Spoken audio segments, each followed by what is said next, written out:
여름이니까 보양식도 드셔야 되는데 하나님께서 특별히 오늘 말씀이 굉장히 재미있어요. 사사기를 돌아볼 때 1장은 육적으로 또 물질적으로 불완전한 상태라고 선포하셨어요. 그러나 갈렙은 어떻게 했다 그랬어요? 한번 예루살렘 예배 현수막 그대로예요. 예배가 회복되고 예루살렘 성전 예배예요. 두 번째가 헤브론이에요. 헤브론 축복하면 헤브론 축복. 헤브론은 여러분 각자에게 주신 땅을 차지하는 거예요. 여러분들이 예수 안에 있는 분들의 각자의 헤브론이 있어. 이 산지를 내게 주소서. 산지가 축복이에요. 여러분요. 그것을 내가 쟁취해야 돼요. 정복할 수 있게 기도하시고 다음 세대인 광야 세대 드비를 달라고 기도하시기 바랍니다. 그래서 1장에서는 불완전한 육신적 그러니까 물질적으로 불안해요. 또 2장에서도 마찬가지예요. 영적으로도 불안하다는 거예요. 하나님과 진단해보니까 육신적으로 이래 불안하고 영적으로도 불안하다. 그런데 길갈이 회복이 안 됐다는 거예요. 우리 약속했잖냐? 요단강을 마른 땅같이 건너게 했던 그 하나님 약속 언약의 피로 맺은 할례 길갈에서 약속했지 않았냐? 그 다음에 뭐 했어요? 6월절 예배가 다 회복이 안 된 거예요. 다 잊어버린 거예요. 그러니까 다시 회복해라. 길갈에서 복임으로. 이 복임이라는 것은 내 뜻대로 내 마음대로 하려고 열심히 하는 거예요. 그런데 안 되니까 통곡하고 원망하고 불평하면서 팍팍 우는 것을 복임이라 그래요. 세상 사람들은 그렇게 해요. 왜? 자기 힘으로 하려고 하다 보니까 안 되니까 고통스럽고 힘드니까 원망 불평하면서 억지로 이겨나가다 보니까 한이 쌓이고 원망이 생기고 증오가 생기고 분노가 생기는 거예요. 그런데 그렇게 살지 말고 어떻게 해라? 길갈의 언약으로 살아라 했거든. 그러니까 잊어버린 백성들에게 길갈에서 여호와의 사자가 복임으로 오는 거예요. 얘들아 여기서 울지 말고 어딜 바라봐라? 저 길갈 마른 땅같이 건넜던 요단강을 건넜던 그 기적의 장소를 생각해보라는 거야. 그러면 마른 땅을 건넜을 때 뭐 때문에 언약궤를 메고 여호와에게 의탁했던 그 신앙으로 돌아가기만 하면 다시 회복할 수 있다는 것이에요. 그래서 그것이 메시지인데 오늘 3장에서는 본문이에요. 여러분요. 하나님은 그러면 영적으로도 어둡고 육신적으로도 어둡고 물질도 어려운 이런 상태인데 그러면 캄캄한 시대, 사사기를 어둠의 시대, 흑암의 시대라 그래요. 그런데 하나님께서는 여기에 3장에서 유머 코드로 확 바꾸시는 거예요. 왜? 어둡다고 계속 백성들을 야단치고 어둡다 잘못다 이게 아니라 3장에서는 유머 코드를 싹 바꿔갖고 내가 여기서 나오시는 게 3장 1절이에요. 여호와께서 가나안의 모든 전쟁들을 알지 못한 이스라엘을 시험하려 하시며 여호와께 가나안의 모든 알지 못한다는 거예요. 왜? 육적으로나 영적으로나 다 묶여있잖아요 지금. 그러니까 지금 온 2세대들은 영적 전쟁할 줄 모른다는 거예요. 영적 전쟁이 뭐예요? 하나님과 나와 마귀와 이 삼각관계를 영적 전쟁이라잖아요. 그러면 마귀는 하나님을 못 이기니까 우리를 괴롭혀. 근데 우리는 또 마귀를 못 이기니까 하나님께 이르는 거. 이것이 영적 전쟁이에요. 근데 안 해봤거든. 그러니까 영적 전쟁을 알지 못한 이스라엘을 시험하시려고 테스트하시려고 또 2절 말씀 이스라엘 자손의 세대 중에 아직 전쟁을 알지 못하는 자에게 그것을 가르쳐 알게 하시려고 남겨둔 이방 민족들을 전쟁을 모르게 가르쳐주시려고 이방 민족을 줬다는 거야. 3절 말씀 블레셋 5군주와 모든 가나안 족속과 시돈 족속 바알 헤르몬 산에서부터 하마디구까지 레바논 산에 거주하는 히 족속이라. 그러니까 저 백두에서 한라까지 가나안 족속들을 다 모았다는 거야. 또 이 지중해 연안에 블레셋 5족속 다 남겨놨다는 거야. 그럼 쉽게 말할게 여기서 매기 효과라 그러거든. 매기 효과. 장어가 이제 저기 양식장에서 갖고 오잖아요. 잡아오잖아요. 그럼 그냥 오면은 오늘 운반했는데 흐물흐물하고 맛이 하나도 없대. 그런데 장어 운반선에다가 메기 한 마리를 딱 넣는다는 거. 그래서 이 메기를 캣피쉬라 하더라고. 고양이 고기래. 그러면 이 메기가 장어가 잔뜩 들어있는 이 수족관에서 계속 돌아다니니까 장어가 움직여 안 움직여? 잡힐까봐 물릴까봐 계속 돌아다닌다는 거. 그러니까 이 장어 운반선에 메기 한 마리 집어넣는다. 캣피쉬. 고양이같이 싹 다니고 물결을 치니까 어떻게 해요? 죽을까봐 잡힐까봐 장어가 계속 움직이는데 그래야 여기 60까지 와서 우리가 먹을 때 장어가 싱싱하다는 거예요. 그러니까 하나님께서 이것 똑같이 너희들 죽은 영혼들 깨닫게 하려고 내가 가나안 7족속 다 남겨두고 저 지중해 연안제 블레셋 족속 5족속을 남겨뒀다. 뭐 때문에? 영적 전쟁을 알게 하기 위함이래요. 영적 전쟁을 알게 하기 위함이다. 알게 하기 위해서 여러분 뭐야? 사단을 쫓대는 거예요. 우리 말로 하면, 지금 말로 하면. 그러면 사단이 오고 내가 고난이 오는 것은 뭐예요? 우리를 하나님의 영적 전쟁을 치를 수 있는 계기가 되는 거예요. 그럼 고난이 왔어요. 지금 우리가 코로나가 왔어요. 그럼 우리 뭐 해야 돼? 영적 전쟁 치러야 되잖아. 어차피 코로나 우리 못해요. 백신을 발견하고 또 해, 또 계속 나와. 그럼 뭐 해야 돼? 우리는 하나님께 기도하는 거예요. 그런데 기도 안 하면 어떻게 해요? 이게 계속 연장되거든요. 그러니까 지금 우리가 기도해야 되는 거예요, 여러분요. 우리가 처음부터 코로나 났을 때 우리 하나님 백성들이 쫙 엎드려 기도했으면 벌써 아마 끝났을 거예요. 재앙을 하나님이 주시는 거예요. 전염병은 하나님이 주시는 거예요. 백성들이 잘못했을 때 여기같이 하나님의 유머 코드로 너희들 내가 매기 새끼같이 하게 하려고 너희들 살아있게 하려고 내가 수족관에 구원선 수족관에 언젠가 말씀드렸죠. 지금 한국교회가 다 수족관 성도예요. 목사들은 수족관 관리인이라는 거예요. 수족관 성도애들에게 내가 매기를 집어넣었다. 그러니까 어떻게 해요? 빼딱빼딱 움직이는 거예요. 그럼 우리 지금 뭐 해야 돼요? 빼딱빼딱 움직여서 기도해야되는 거예요. 깨워서 기도하고 아버지가 부르짖고 예배 드림으로 말미암아 싱싱한 성도, 영적으로 싱싱한 성도가 된다는 거예요. 근데 이게 안 되잖아요. 우리 이 장에서 배웠어요. 하나님께서 뭔 말씀? 길가로 돌아가라. 너희들 신앙이 화석같이 굳었다. 그럼 그걸 녹이려면 어떻게 해야 되느냐? 예배 가운데 들어가는 거예요. 예배 시간에. 공동체 예배 시간에 들어가는 거예요. 근데 다 비대면이에요. 성경 말씀에 있지도 않는 비대면 예배. 어디도 없는 예배, 어쩔 수 없이 그런 예배가 생겼지만은 그것을 좋아하면 안 되거든요. 그러니까 하나님께서는 여기서 니들 안 깨어나지, 화석같이 굳어있지. 그러니까 뭘 집어넣는 거예요? 메기 새끼 집어넣어서 막 집어넣는 거예요. 그럼 그게 어디냐? 예배예요. 또 정말로 하나님의 예배를 갈급하는 심령들은 지금 답답해 못 견딘다고 뛰쳐나와요. 지금 교회 간다고 뛰쳐나오잖아요.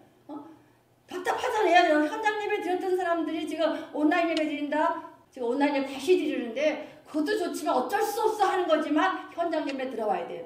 현장 예배는 하나님의 말씀이 선포돼요. 말씀 던져나가요. 팍팍 던져나가잖아요. 온라인 예배도 드릴 수 있어. 그러나 현장 예배에서 주시는 하나님의 임재를 경험할 수가 없거든요. 또 현장 예배 공동체가 함께 드리는 이 공동체의 영성이 없거든요. 그러니까 하나님께서는 어떻게 해요? 고난을 주시는 거예요. 우리에게. 우리가 기도로 이번 코너를 잘 이어나가시기 바라요군요. 그래서 하나님 말씀 주신 것처럼 시편 127편에 보면 파수꾼의 경상함이 허사로다. 그래서 아무리 지켜도 어떻게 해요? 하나님이 안 계시면 다 헛것이라는 거예요. 다 물거품이에요. 그럼 우리가 지금 뭐 다 좋아요. 다. 그러나 내 위주로 하다 보면 신앙이 굳어버리는 거예요. 또 여기 아침 말씀 나갔지만 일부에서 나갔지만 여호수아가 사는 날 동안에 또 모든 것을 본 사람이 있는 동안에만 말씀이 전파됐고 예배가 들었다는 거예요. 그러니까 우리도 마찬가지 지금 여호수아가 살아있는 동안에 우리 한국교회가 지금 막 무너지는 게 7, 80년대 능력 있는 목사님들 얼마나 많았어요. 다 개척해서 막 성전 짓고 부흥시키고 얼마나 열심히 하셨어. 그 목사님들 거의 다 소천하고 은퇴하셨어요. 가보면 영성 물론 뭐 욕하는 건 아니지만 더 뜨겁게 기도해야 되고 부르짖어야 되는데 다 그런 영성이 많지 않아요. 여러분요. 그러면 여기 지금 여호수아와 모든 것을 본 분들이 끝난 다음 세대가 우리 지금 시대예요. 그럼 이런 시대에 하나님 어떻게 하시느냐? 내가 메기 새끼 같은 거 집어넣어놨다는 거예요. 그러니까 우리가 지금 고난이 막 힘들어요. 그건 뭐예요? 하나님께 출렁이시는 거예요. 왜? 우리 깨어라고. 하나님 저 장어 수족관에 메기 새끼 넣어서 막 치고 다니는데도 불구하고 그것도 지금 감지를 못해. 메기가 왔는지도 모른단 말이에요. 여러분요. 이거 우리가 둔해졌잖아요. 오늘 이것이 회복되시길 바래요. 여러분요. 예배 시간에 말씀으로 내 굳어진 마음을 두들겨야 돼요. 그래서 내 마음이 다쳤다면 말씀 방문을 두들겨야 되고 예배 가운데 하나님이 경험해서 녹아져 내려야 되는 거예요. 전통적인 여러분의 신앙이 굳어져 있다면 나는 이렇게 예배 드리 정석인데 목사님 이렇게 안 드려? 그럼 그것이 틀린 게 아니라 내가 거기 동안에 들어가고 녹아 들어가서 내가 누구 만나는 거예요? 하나님 만나는 게 중요한 거예요. 여러분요. 그래서 예배 시간마다 위로부터 공급받는 하나님의 임재가 하나님의 능력이 나를 감싸고 나를 온전히 레이저로 쫙 검색대를 지나가게 하셔서 치료받게 하시고 회복되게 하시고 상처도 치료받고 이 역사가 매일 일어나야 돼요. 지나가는 시간이 예배 시간이에요. 우리 그냥 와서 딱딱 굳어가서 검색대가 지나가는데도 몰라. 그것이 화석된 신앙이라는 거예요. 화석까지 굳은 신앙이 녹아내릴 수 있는 그런 예배자가 되시라는 거예요, 여러분요. 그렇지 않고는 여러분 우리가 해결해 나갈 수가 없어요. 그러니까 하나님께서 내가 니들 수족관 같은 구원선에다가 내가 메기 갖다 집어넣었다. 뭐하라고? 깨어있어라. 깨어있어라. 살아나라. 죽을까봐 흐물흐물할까봐 맛없는 싱싱하지 못한 장어회 먹기 똑같은 거란 얘기야. 우리는 싱싱해야 되거든요. 연어가 뻐득뻐득하면서 역류해서 뛰어넘어서 고향으로 돌아가듯이 우린 천국 갈 때까지 연어같이 뻐득뻐득 뛰어넘어가야 돼요. 근데 이것을 안 하려고 그래요. 그래서 안주하려고 그러니까 하나님께서 고난을 주시는 거예요. 전 세계적으로 고난을 주신다는 것은 하나님의 전 세계 백성들이 깨어서 뻐득뻐득 가라는 거예요, 여러분요. 우리 이 메시지를 붙드시고 승리하시는 귀한 종 되시기 바랍니다. 그래서 우리가 하나님께서 여기에서 쫓아내지 아니하였다 그래요. 이유가 뭐 하려고? 영적 전쟁을 여호와 하나님 알게 하기 위함이라. 그러니까 우리가 뭐 해야 돼요? 남겨주셨으니까 그걸 이기기 위해서 예배 가운데 와야 되고 기도를 해야 되고 또 저 현장에 나가서 전도하고 선교하면 내가 회복되는 거예요, 여러분요. 아무것도 아닌 것 같은 데 가서 전도하면은 뭐가 살아나요? 그 영혼이 살아나는 걸 볼 수 있잖아요. 내가 하는 것이 아니라 성령님께서 그 영혼을 불러주시거든. 열매 맺게 하시거든. 그때 오는 기쁨은 말할 수가 없는 거예요. 근데 지금 우리 그걸 다 놓치고 있어요.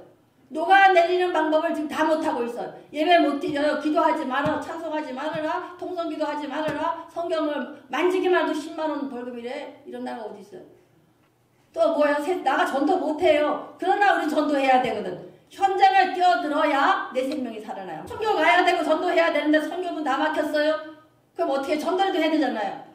전도도 바깥에 가 못하게 해요. 그래서 어떤 방법이든지 현장을 뛰어들어야 화석화되는 믿음을 녹아내릴 수가 있다는 거예요. 그래서 우리가 예전에 체험 많이 했어요. 근데 경험도 했어요. 나 은사 받은 적도 있어. 그런데 이것이 가만두면 다 굳어버리거든. 이것을 다시 녹아내리게 하는 방법이 예배, 전도, 선교, 찬양이에요. 여러분. 한번 예배, 기도, 찬양, 전도하자. 선교 못 나가니까 답답할 때는요. 단기 선교를 왜 보내잖아요. 갔다 오면 달라지거든. 왜? 가봤거든. 갔다 오는 사이에 아무것도 한 것도 없는데도 가서 현장을 보고 선교 사역지 돌아보는 순간에 내가 기쁨이 넘치거든요. 누가? 성령님이 하시기 때문에. 이것이 현장 사역이에요, 여러분요. 우리가 선교는 못 갈지라도 우리가 전도하시고 할 수 있으면 티켓전도 신청하세요. 8개까지 공짜로 보내준다 그랬어요, 여러분요. 그래서 우리가 정말로 우리가 현장에 뛰어들 때 내 굳어졌던 신앙이 믿음이 녹아내리는 역사가 일어나시기를 축원드립니다. 그렇게 하시면서 세 사람의 사사를 하나님께서 소개하는 장면이 나와요, 여러분. 7절 이스라엘 자손이 여호와의 목전에 악을 행하여 자기 하나님 여호와를 잊어버리고 바알과 아세라를 섬긴지라. 8절 말씀 여호와께서 이스라엘 진노하사 그들을 메소포타미아 구산 리사다임의 손에 팔았으므로 이스라엘 자손이 구산 리사다임을 8년 동안 섬겼더라. 요 기억할 게 있어요. 우리가 하나님을 떠나고 기도 안 하고 이 화석 신앙이 되잖아요. 굳어버리면 하나님께서 팔아버려요. 그래서 이게 하나님께서 팔아버린다 그래서 이걸 샤크라 그래요. 하나님 잊어버려 불순종을 잊어버렸어요. 다른 신을 섬기고 양다리 신앙인다 그랬어요. 그럼 하나님께서 샤크하면 하나님께서 마카를 팔아버리셔요. 이방 손에다가 팔았으므로 이게 마카르라 그래요. 그러니까 힘들어하는 8년 동안 종살이 하는 거야. 굿산 리사다임에게. 그러니까 힘들어하는 고난이 와서 힘들잖아요. 이렇게 또 빡빡 기도해. 자크라 그래요. 그럼 또 하나님께서 말라 여호와의 사자를 보내서 구원하고 이 악순환이 계속 반복되는 거예요. 그럼 이스라엘 백성만 그러냐? 우리도 한번 돌아봐야 돼요. 내가 하나님과 길갈에 오냐? 아까 같이 피해 오냐? 예수의 보혈 또 뭐예요? 6월절을 지키고 예배 드려야 되고 마지막에 하나님의 행하신 일을 기억하면서 늘 말씀을 지켜야 되는데 떠났어요. 그렇게 되면 한 불순종이 하나님께서 마카를 팔아버리거든. 어디게? 이방에게 사단에게 고난을 줬버리거든. 그럼 힘들지도 기도하게 돼요. 그럼 또 하나님께서 여호와의 사자가 가서 구해와. 이것이 사사기의 이 돌아가는 악순환이에요. 패러다임에. 그런데 하나님께서 어떻게 하시느냐? 샘플로 준 게 이거 온니엘이 나와요. 갈렙이 악사 딸을 줘서 드비를 정복했던 그 온니엘을 통해서 일하시는 건데 이 구산 리사다임은 뭐냐면 메소포타미아 왕 구산 리사다임 메소포타미아 굿산 니사 이 두 단어의 이 뜻이 있는데 메소포타미아 하면 그 당시에 지금 이라크 지방 굉장히 센 나라야. 아주 제일 큰 나라 그 당시에 센 나라야. 또 아수르 뭐 페르시아도 있지만 메소포타미아 하면은 아주 센 나라라는 거야. 아주 우리가 중국이 못된 비잖아요. 미국한테 못된 비잖아요. 그 무시무시한 나라. 그런데 거기에 그 굿산 니사다임이라는 굿산이라는 두 배로 아주 나쁜 사람이라는 거야. 두 배로 센 사람. 아주 악질이라는 거야. 그 사람의 손에 팔아버렸다는 거야. 그럼 여기서 뭘 뜻하냐? 8년 동안 그런 지배를 받다면 얼마나 힘들겠어요. 우리 일제 36년 했잖아. 6.25 전쟁 3년 치렀어요. 완전히 다 멍하잖아요. 그러니까 8년 동안을 그렇게 살았다는 거야. 그러니까 얼마나 힘들었겠어요. 그런데 9절 말씀 이스라엘 자손이 여호와께 부르짖음에 여호와께서 이스라엘 자손을 위하여 한 구원자를 세워 그들을 구원하게 하시니 그는 곧 갈렙의 아우 그나스의 아들 온니엘이라. 갈렙의 아우 그나스의 아들 온니엘. 그러면은 갈렙의 사위도 돼요. 다 이렇게 가족끼리 계대 결혼을 하니까 아우의 조카가 누가 됐어요? 사위가 됐다는 뜻이야. 그 온니엘인데 처음에 잃어버리니까 하나님께서 누구한테 팔아버렸어요? 굿산 니사다는 게 아주 센 나라에게 팔아버린 거야. 그러니까 자손들이 어떻게 해요? 이스라엘이 여호와께 부르짖음에 쫙 부르짖는 기도하는 거야 또. 그러니까 하나님께서 누구를? 한 구원자. 이 사사기가 성령이 강하게 역사하는데 그냥 이은매 집사하고 딱 부른 거야 그냥. 그러면 기름 부심이 강하기 때문에 이 사사기 임파티션이 가장 강해요.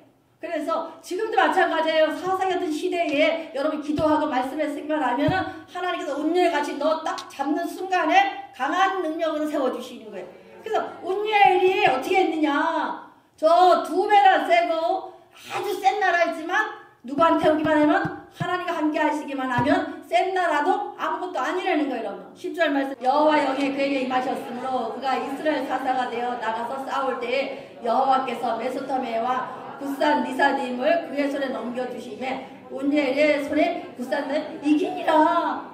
이길 수 있어 없어요? 못 이기잖아요. 무기도 아무것도 없어요. 그런데 하나님께서 팔아버려서 막 가려버린 거야. 왜? 하나님 백성이 여호와를 잃어버리면 팔아버려서 여러분 고난이 그거예요. 하나님 백성들이 이 50만 70만 억이나 되는 인구들이 40만 명 정도가 예수를 믿거든요. 그런데 엉터리를 믿으니까 양다리를 믿으니까 혼합해서 믿으니까 완전히 다 멸하시는 거거든. 팔아버리신 거예요. 거기에다가 어떻게 했어요? 다시 기도하면 어떻게 해요? 여호와의 사자가 누군가의 지도자를 통해서 하나님이 어떻게 일하시기 시작하거든요. 그것이 사사기의 영성이에요. 근데 강력한 능력으로 부어주거든. 그래서 어떻게 해요? 두 배나 센 메소포타미아 왕 굿산 니사다임을 그에서 넘겨줬으니까 파시는 것도 하나님이 하시고 구원하시는 것도 누가 해요? 하나님이 하시잖아요. 그러니까 우리 뭐만 하면 돼? 말씀 지키고 예배 드리면서 뭐만 하면 돼? 기도하면 돼요. 이 두 가지야. 영적 전쟁을 이렇게 하는 거예요.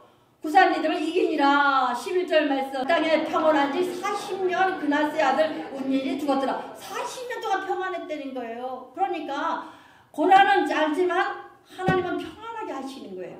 그러니까 아무리 세도 아무리 대적이 세도 누가 더 크신 하나님이면 하나님이 이걸 메시지 하시는 거예요. 온니엘을 통해서 일하신 거 맞지? 아무리 메소포타미아 굿산 니사딤이 세도 훨씬 더 센 누가 계셔? 여호와 하나님이 계신다. 그러니까 우리가 고난 가운데 뭘 기도해야 돼요? 여호와 하나님 기도하셔야 돼요. 신학교 예수님을 기도하면 아무리 큰 대적이 올지라도 승리할 수가 있어요. 여러분. 두 번째 하나님의 코드가 뭐냐면 에훗이 나와 12절부터 이스라엘 자손이 또 여호와의 목전에 악을 행하니 이스라엘 자손이 여호와의 악을 행함으로 여호와께서 모압 에글론에 강성하게 하사 그들을 대적하게 하심에 이거 또 나오잖아. 또 잊어버려 40일 더 평안하더니만 이스라엘 자손이 또 어떻게 목전에서 악을 행했단 말이야. 하나님도 모시고 예배 드리고 절개 지키니까 또 이방 신도 섬기는 거야. 하나님 눈앞에서 하나님을 양다리. 내가 그러잖아. 하나님 보고 계시잖아요. 그럼 내가 오늘은 여기서 예배 드리고 내가 행동을 하나님 다 보시잖아요. 내가 아주 너무 우둔해 성도들이 다 하니 이스라엘 자손이 악을 행함으로 여호와께서 모압 왕 에글론에게 에글론은 둥글둥글 뜻이야. 그럼 모압도 큰 북속지인데 에글론 왕이 아주 뚱뚱하다는 거예요. 뚱뚱해야 돼. 그래서 큰 나라가 두 개가 합치면 영적으로 어둡다는 뜻이에요. 그래서 왜 엘리 제사장이 뭐 의자에 걸터 앉아서 몸이 비대했다 이렇게 나오잖아요. 그것도 영적으로 어둡다는 얘기야. 그러면 사사기 시대 영적이 어두워서 누구한테 팔아버렸다? 더 어두운 누구한테?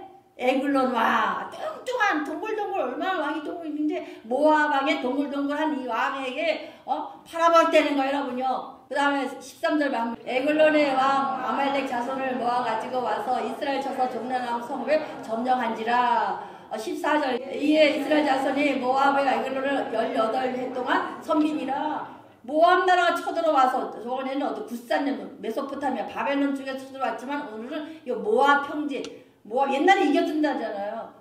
지배했던 그곳에서 쳐들어와서 18일 동안 계속 고난이 지속된 거야. 그냥 우리도 한번 고난 생각해 보세요. 고난이 와서 지속될 때는 뭐부터 체크해야 돼?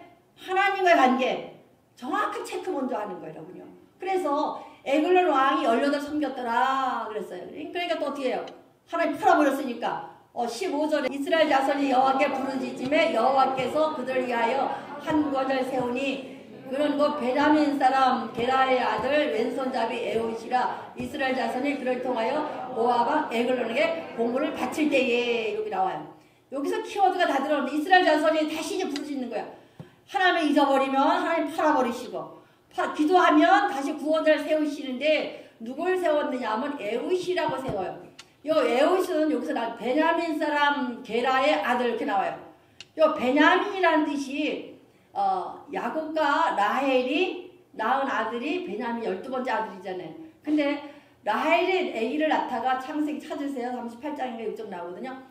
아기를 낳을 때 너무 고통스러워서 죽기 직전에 베론이라고 줘요. 슬픔의 아들이라고. 그러니까 야곱이 아이 아기 이름을 왜 그렇게 지었지요? 이거 베냐민 오른손 아들이라 그랬어요. 여기 하나님의 유머 코드가 들어있는데 오른손 아들의 지파에서 뭐가요? 왼손잡이 에훗이 나왔다는 거예요. 근데 이 왼자는 멸망받을 자 이 뜻이에요. 또 죽일 자, 나쁜 거, 틀린 거를 말할 때 왼이라 그래요. 우리가 옛날에 왼손잡이 우리 밥 먹을 때도 왼손 먹으면 못 먹겠었어요. 왼손잡이는 좋지 않다 그랬잖아요. 지금은 왜 오른손 왼손 다 쓰지만 옛날에 그랬어요. 또 왼손잡이라 하면 싫어했어요. 근데 이 고대 근동 지방에도 이 왼손잡이는 장애인이라고 특해. 그래서 오른손을 쓸 수 없는 사람 에훗 이렇게 원문에 나와요. 그러니까 이 에훗은 오른손 지파에서 누가 나왔다는 거예요? 왼손잡이가. 그러면 왼손잡이는 지금 장애야 뭐야? 장애인이라는 거예요. 장애. 쓸 수 없는 사람. 오른손을 못 쓰는 장애인인데 그 에훗이 모압 왕에게 18년 동안에 섬겼으니까 공을 바쳐야 되잖아요. 조공 바쳐야 되잖아요. 공을 바칠 때에 그랬어요. 그러면 모압 왕 에글론이 경계태세를 할까 안 할까?